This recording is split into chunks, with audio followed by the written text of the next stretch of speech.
Percepatan vaksinasi COVID-19 yang dilakukan pemerintah dalam upaya memutus mata rantai penyebaran COVID-19 terus dilakukan. Pasalnya, dengan upaya vaksinasi tersebut, diharapkan bisa membentuk imunitas komunal di dalam tubuh untuk menghindari terpaparnya COVID-19.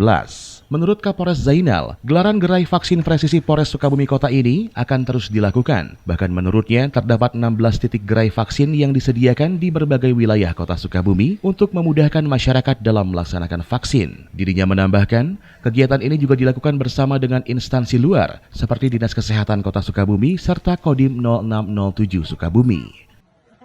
Menindaklanjuti penanganan pandemi COVID yang ada di Kota Sukabumi, maka kemudian kami dari Polres Sukabumi Kota bertekad untuk terus menyelenggarakan kegiatan vaksinasi setiap harinya.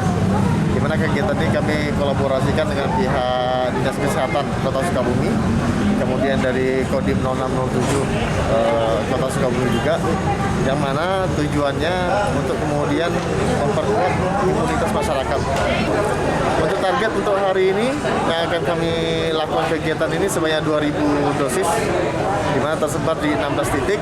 Namun demikian, dari capaian yang kami dapatkan setiap harinya itu melebihi dari 2.000 dosis yang ada. Tak lupa pula, Kapolres Zainal juga turut mengingatkan kepada masyarakat yang belum melakukan vaksin untuk segera mendatangi gerai-gerai vaksin terdekat di wilayahnya. Kami selalu memberikan himbauan kepada masyarakat bahwa pandemi COVID ini belum selesai. Oleh karena itu, maka kemudian yang perlu kita lakukan, yang pertama adalah selalu menerapkan protokol kesehatan dalam setiap pelaksanaan aktivitas, utamanya memakai masker, kemudian dan mencegah kerumunan. Kemudian yang kedua, bagi masyarakat yang belum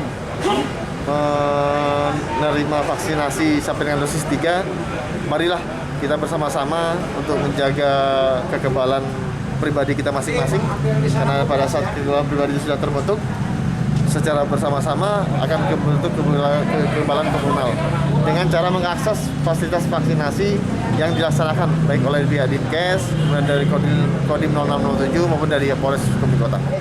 Dari Kota Sukabumi, Sofwan Zulfikar melaporkan untuk Dinamika.